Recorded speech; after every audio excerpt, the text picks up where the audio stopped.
Today, I'm going to talk about how do you turn around a very large coal mine, a very traditional industry. And when I talk about the largest coal mine, to give you an idea of what that means, the coal mine here is 3 times the size of Manhattan Island. It's also the story of a town that depends on this mine to provide its livelihood. We are 15%, 15% of the country's GDP. So if we grow by 10 percentage points, that means the country's GDP grows by about 1.5 percentage points. We are also the largest taxpayer in the country. And for a variety of reasons, the company has seen about 3 CEOs in 8 months. Would you hire a seasoned mining CEO or someone from the Silicon Valley with no mining experience? It's a tribute to the visionary capability of the largest shareholder in this company, Mr. Naveen Jindal, that took a bet on me. Can anyone guess what that CEO recruitment poster looked like? Could it have been something like this? No mining experience and be the canary, go to the coal mine. You know, the philosophy in Vulcan and Mr. Naveen Jindal is that we are not investors, we are not bankers, we are not private equity investors who go in, strip out the assets, make money, get out. We are industrialists. And the meaning of an industrialist is we develop industries for the benefit of the economies we operate in, for the benefit of the communities we operate in. That is how great countries have been built. That is how America was built. Of course, we want to make money, but the purpose of making money is not to put the money in the bank. The purpose of making money is to develop the industry. A lot is riding here in the sense that if the mine does not perform, it is not just bad for the shareholders, it's bad for the employees, it's bad for the community around us, it's horrible for the federal government, it's horrible for the economy of Mozambique as a whole. So cash code metric is our North Star. So that made things a lot easy for me. So in the mine, I told you we did not have enough trucks. And why did we not have enough trucks? Because these tires, again, remember the tires I told you, don't think of your trucks in the backyard. These are giant trucks. Each tire costs $50,000. There are 6 tires on a truck. Right? And you say, okay, you know what? Ravi, I have done my cash code analysis. I think if I buy more tires, $300,000 worth of tires, actually, I'm going to make $5 million, right? In a month. So no big deal. The problem was the tires were not available. The lead time to get these tires was 6 months or more. And whatever tires we could get, they were barely enough to keep the trucks we had running, because you buy tires, but you also lose tires in the mining operation. So we did not have. And the next thing I thought was, hey, why don't we buy new trucks? Because trucks are also having maintenance problems. New trucks will come with new tires, but each truck costs about $5 million. And the lead time for getting these trucks was 18 months. So what do you do? Right? You want to increase production. That is the only way out. But you don't have the capacity to do the production. Our trucks that were available, out of 77, remember, we had 34 or so trucks running. But they were running only 14 hours a day, even though our mining operation is 24/7. Right? And the other thing was, using the cash code, we make money only when customers pay, and customers pay only when we ship a quality product. Right? So these two things led to the simple direction of the solution. Right? So if you are faced with these two things, what is the obvious answer?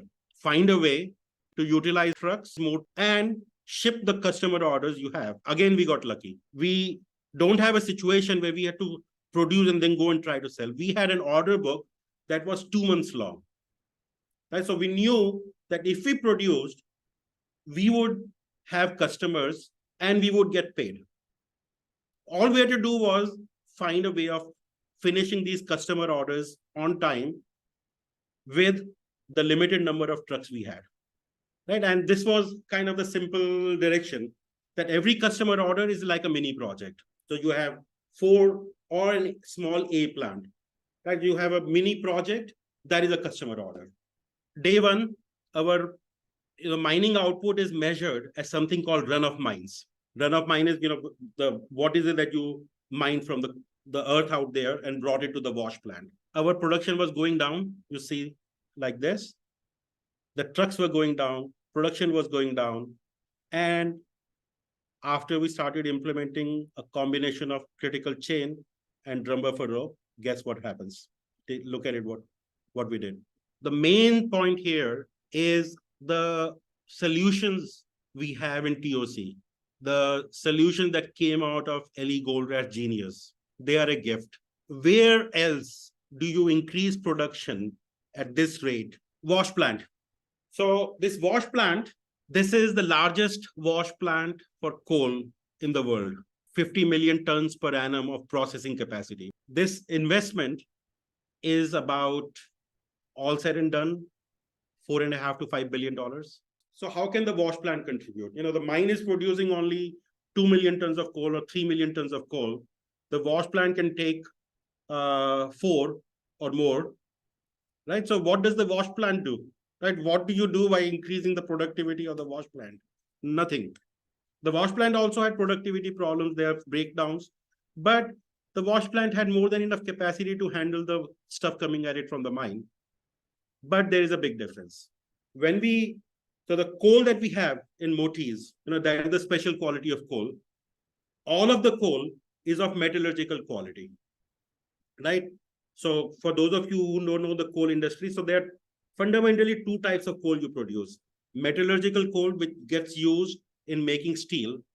It goes into the coking ovens and, so you make coke and then you produce steel, and that's a different process. The other place is thermal coal, which gets used mostly in power plants and cement plants, cement manufacturing, right? All the coal that we have is metallurgical coal. It's just the difference between our thermal coal and our metallurgical coal is the amount of ash. So metallurgical coal has about 10.5% of ash. Thermal coal can have anywhere between 28 to 35% ash in it. So it's just about how well can you separate the coal. So what you do is you put this run of mines into the wash plant and you get three things out of it. You get total reject, you get thermal coal, you get metallurgical coal.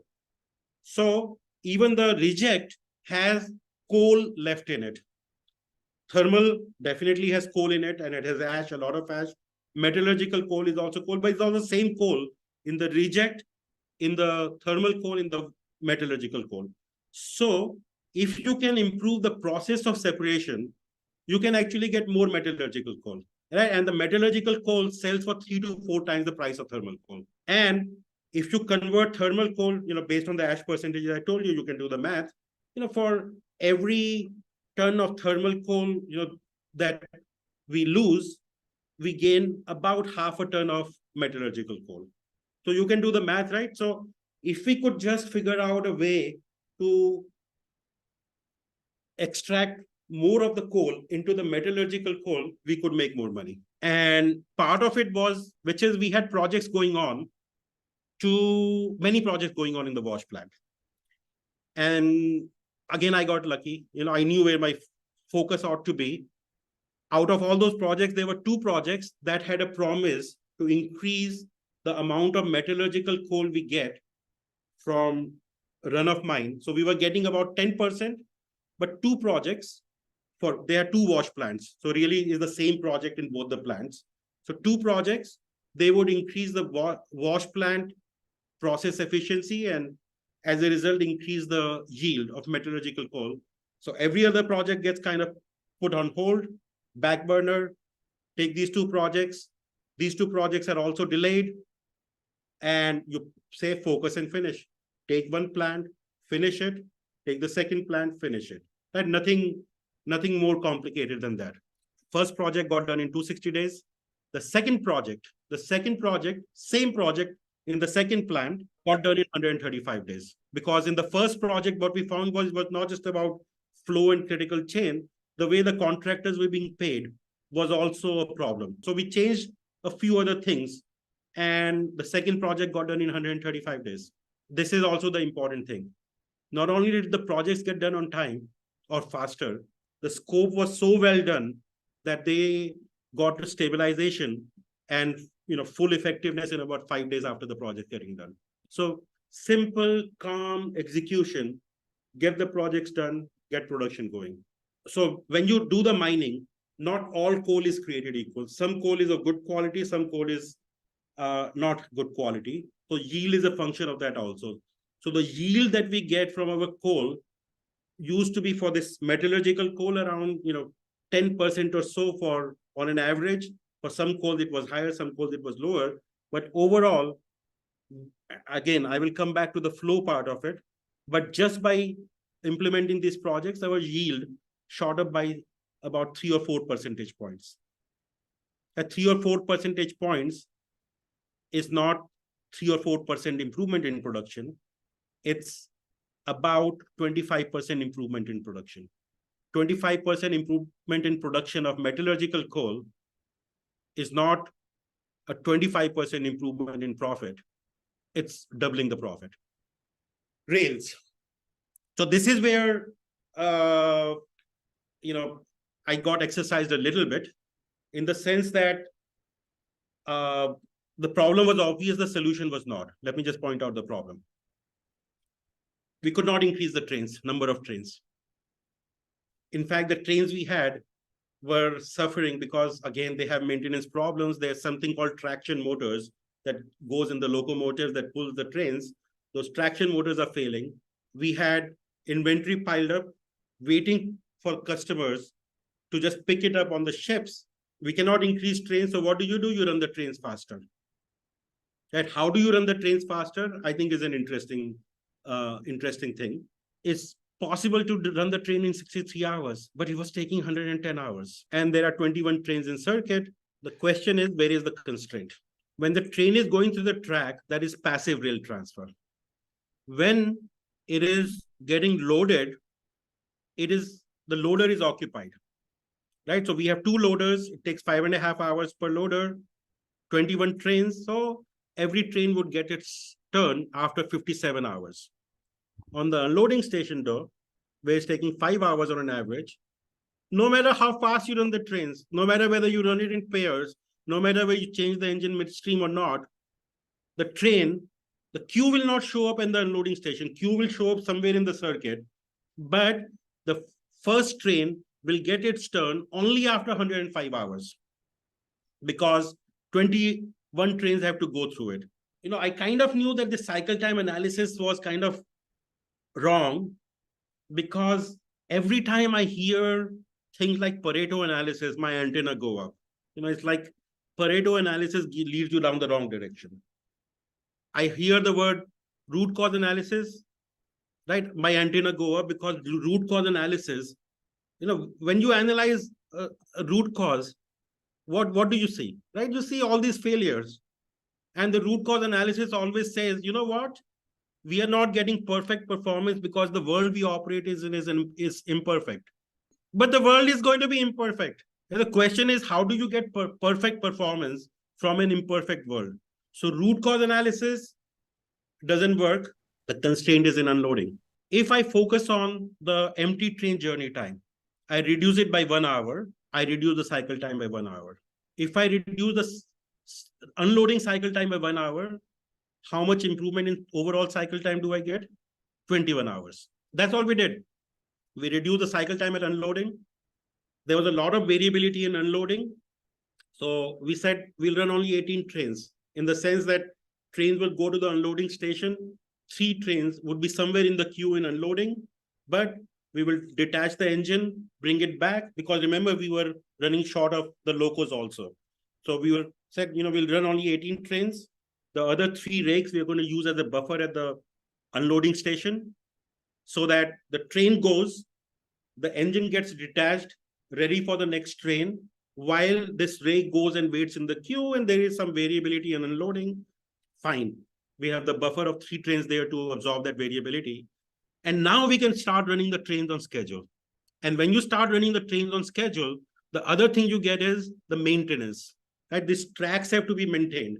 If the trains are not running on schedule, they're running randomly. Guess what happens to the track maintenance? The track people don't know, right? They don't work in the nighttime. They're going to wait only during the daytime. They don't know when the train is going to come. They have to be prepared for fixing the track. So if they don't know when the train is going to come, they're not ready. The track doesn't get fixed, and the tracks fail. Right? So running the trains on schedule and then scheduled pairs, which was, I think Seraphim said that or someone did. That scheduled pairs, where the advantage is you actually open up a bigger gap. So to give you kind of illustration, if I have to run 8 trains in 24 hours, the average gap is 3 hours between the trains. Average.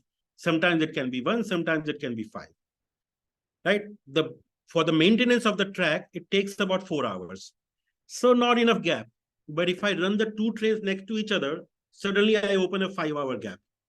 So that is why we ran the train in pairs and to a schedule. And what was the outcome? Look at the cycle time of the trains.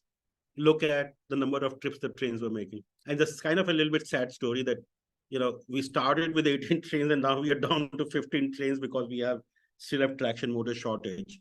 But still, this is the improvement on the train. This is where we were.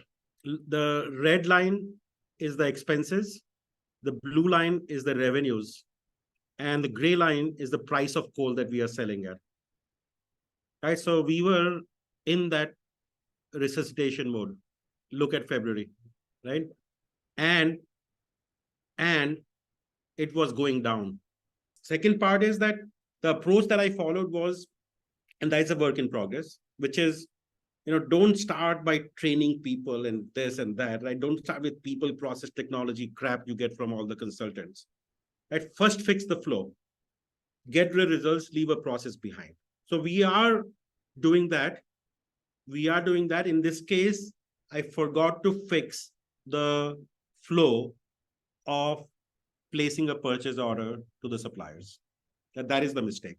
What you will see as the story unfolds is there is a production flow. The production flow is simple. Mine, wash, transport. Follow up on accounts receivable, get the money into the bank. That is simple, right?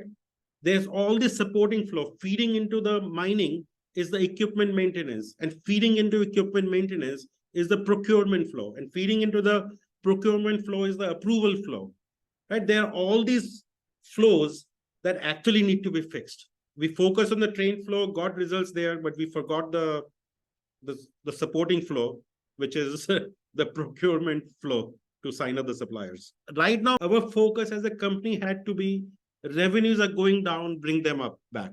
And whether the prices are down or up doesn't matter. You need to increase production. If you increase production, you make money. Whether, if prices are down, you increase production. If prices are up, you increase production. When prices are down and you don't increase production, you lose money. You go bankrupt. When prices are up, you increase production, you make a lot of money and you pump it back into the company. And I'm going to have a tirade against this thing called variable cost later on down the line. But look at the expense line. Look at the expense line. What do you see? Production is up or down, doesn't matter. The expenses are the same. Even though, from a cost accounting perspective, the way they think of cost, about 40% of our costs are variable. Do you see any variable cost there? Throughput is simple. Revenue minus raw material cost. OE is a function of capacity. How much capacity you have in the system. Whether you produce more, whether you produce less, your operating expense will remain the same.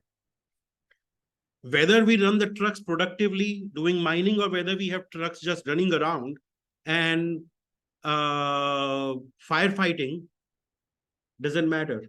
The trucks will still spin their wheels, consume tires, spend diesel.